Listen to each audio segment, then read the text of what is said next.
Welcome to today's episode of 10 Minutes Paper, where we delve into the captivating world of media governance across authoritarian landscapes, focusing on two Southeast Asian powerhouses, Singapore and Vietnam.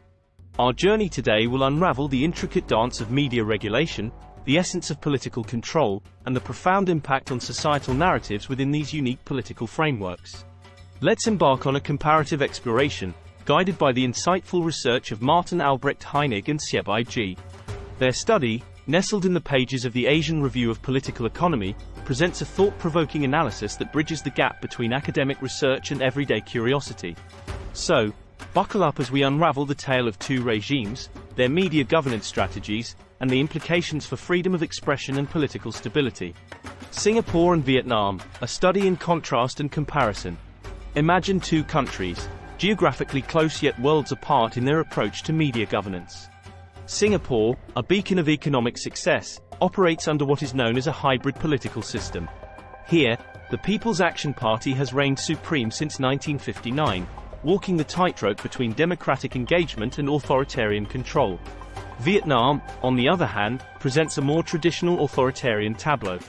Governed by the iron fist of the Communist Party of Vietnam since 1976, it showcases a direct, state-centric approach to media control. Despite these differences, both nations share a common thread: a stable, uninterrupted rule by their respective parties. This stability, fascinatingly, is partially rooted in the unique media governance strategies. The subtleties of Singapore's media landscape. In Singapore, the media is not just a tool for dissemination but a meticulously controlled apparatus designed to maintain internal stability and national harmony. The government employs a nuanced strategy, embedding trusted stakeholders within the media's fabric, ensuring content aligns with implicit political norms while occasionally testing the boundaries of discourse.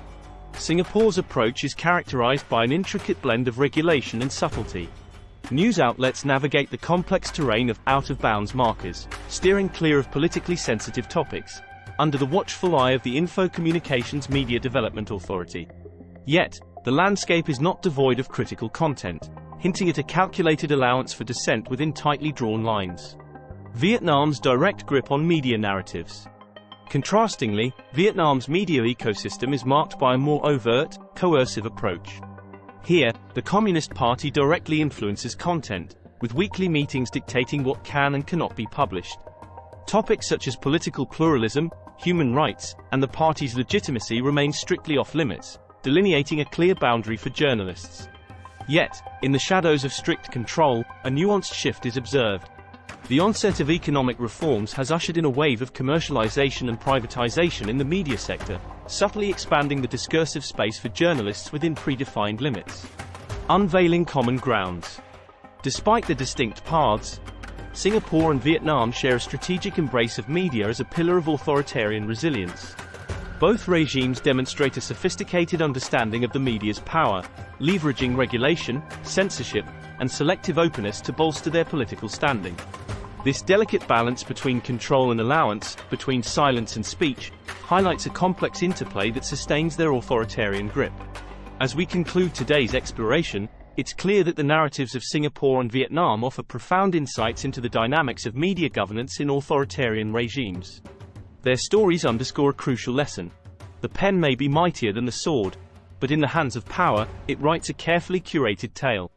The link of the paper is given in the video description. Thank you for joining us on this intriguing journey through the landscapes of media governance in Southeast Asia.